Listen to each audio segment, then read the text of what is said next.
Agora, em fatologia, na página 15, segunda penúltima linha. Aborde o laptop e a internet enquanto moderna tecnologia de auxílio à revisão. Eu coloquei esse item até por sugestão de uma colega, mas no sentido de que ele não seja o único e definitivo e certeiro, né, aparelho tecnológico para auxílio à revisão, porque às vezes o computador também erra, ou ele pega a palavra que não é a que a gente procura, e se a gente vai só atrás da tecnologia do laptop, computador, ou no caso do próprio site de revisão, a gente está sujeito a cair numa armadilha. Então, deve ter todo o cuidado para que esse aparelho, além da gramática do regramento todo, seja apenas um auxílio para a melhoria e ampliação da revisão. Não pode ser considerado o único instrumento. Certo. Eucárdio, eu queria que você fizesse algumas colocações aqui na sua segunda enumerologia, aqui na página 15. Você faz a enumeração sobre as normas, né? As diversas normas. Ia ser bom você dar uma palhinha, principalmente para os leigos em revisão, para os iniciantes na escrita da língua portuguesa, você dá uma geral sobre essas diversas normas e em que isso pode ajudar na revisão e na qualidade da escrita. Está falando aqui da enumerologia nos recomendações itens referentes às normas. Não. Página 15, enumerologia. Sim. O último parágrafo da sua enumerologia. Quando você cita as normas morfológicas, léxicas, dá uma palhinha do que são essas, cada norma dessa e para que elas, enfim, para que elas servem, né, no sentido de qualificação da revisão e da escrita, principalmente para o iniciante, para o leigo. Então, as normas morfológicas são aquelas regras gramaticais básicas, né, da forma da palavra, da escrita. As normas léxicas são no sentido da união das palavras, da análise sintática das expressões. As normas sintáticas também são da formação das palavras, das frases. As normas da BNT são as regras que regem os trabalhos técnicos, geralmente, né, que tem certos regramentos que devem ser respeitados. Eu vou primeiro citar o VOLP, que é o regramento, que são as normas que incluem todas as palavras da língua portuguesa, que é o ordenamento feito pela Academia Brasileira de Letras, né, que tem todas as possíveis, né, imagináveis palavras da língua portuguesa.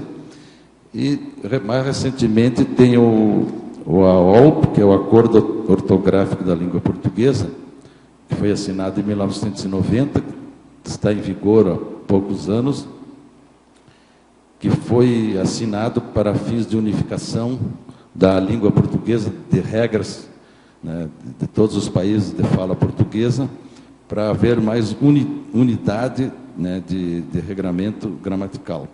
Inclusive, né, algumas coisas, regras portuguesas que nós passamos a adotar, assim como eles, do outro lado do Atlântico, têm que aceitar ou modificar algumas coisas que eles estão acostumados a ter em conta. Inclusive, há algumas reações, até dizem que em Portugal, algumas reações contra algumas regras desse acordo. E para nós também teve algumas modificações, como, por exemplo, que nós perdemos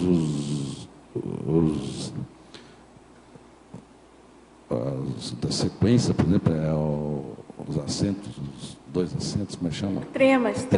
Trema que nós tínhamos na nossa língua, que lá em Portugal não existe, e também foi considerado a possibilidade de aceitação de duas versões, por exemplo, de objeto e objeto, dicto e dicto, que lá em Portugal eles usam muito o CT.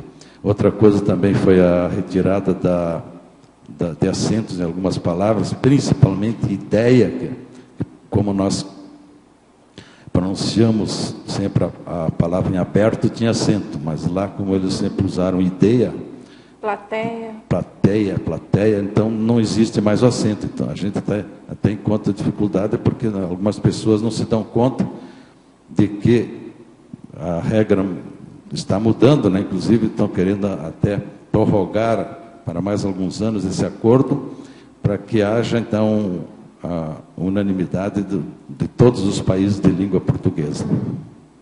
Eucardi, vou só lembrar aqui, né, dentro do que você colocou do Volpe, lembrando que tem disponibilizado online na internet, é um serviço muito bom da Associação Brasileira de Letras, ABL, tem um site, você pode pesquisar online, se você digitar Volpe, VOLP, tem lá um acesso, né, em algum momento você faz a pesquisa online, você digita a palavra, não é isso, Eucardi? Sim. E aí você já tem, primeiro, se ela está registrada, vamos dizer assim, oficialmente no vocabulário da língua portuguesa. E a grafia correta, né? E aí, só lembrando que muitas vezes pode não ter no Volpe, no vocabulário oficial, mas pode ter em algum dicionário, em especial, dicionário mais aberto e tudo, mais completo, né? Então, assim, para o revisor, para o pesquisador, lembrando, né, que a gente tem 3 fontes básicas de revisão. Eucardi, você me corrija se eu... De revisão, assim, no caso, eu estou falando da ortografia, né? Correto. É o Volpe, é o ICE, o ICE antigo, né, que é o ICE mais completo, que tem maior número de termos, de entradas, né, e o ICE novo, que ele é com a nova ortografia. Ele contém o acordo ortográfico da língua portuguesa. Contudo, ele não tem o número completo de entradas que o mais antigo tem. Então, muitas vezes, para o trabalho da revisão, a gente usa, muitas vezes não, é de praxe, a gente usa de cara esses 2 dicionários, porque você, né, às vezes tem uma dúvida de acentuação, ou às vezes tem dúvida de uma palavra que tem no antigo e não tem no novo, tá certo? E conforme o Eucardi colocou, né, ele faz parte da equipe de revisão de verbetes, e é uma coisa que a gente sempre coloca, ele é revisor especialista em gramática. E uma coisa que a gente sempre coloca, assim, entre nós na equipe, né, é de não abrir mão desses utensílios. No caso tecnológico é mais rápido, né, internet e os dicionários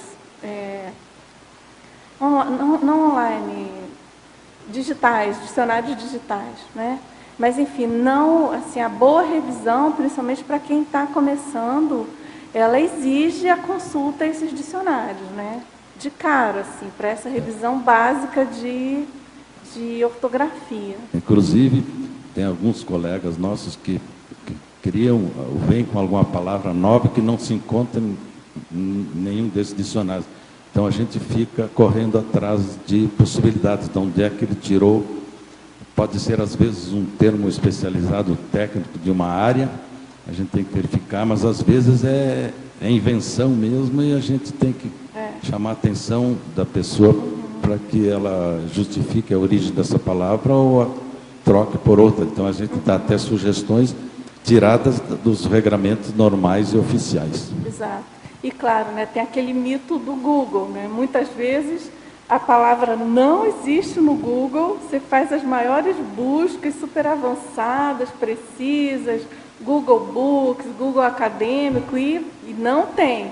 Você encontra, por exemplo, nos dicionários do Holociclo, aquela palavra que o verbetógrafo usou e que e que muitas vezes, claro, né, o próprio verbetógrafo que coloca, não, isso aqui foi retirado de tal dicionário, de tal fonte bibliográfica, que não está na internet. Ou se consulta por incrível que pareça. Um especialista na área, né, pode ser uma palavra nova, técnica, né, da tecnologia, Isso. foi adaptada de uma outra língua e que ainda não foi adotada na língua portuguesa. Então, a gente precisa estar atento a tudo isso para não estar criando, embora muita gente diga que o costume, o uso pode criar novas regras e novas palavras.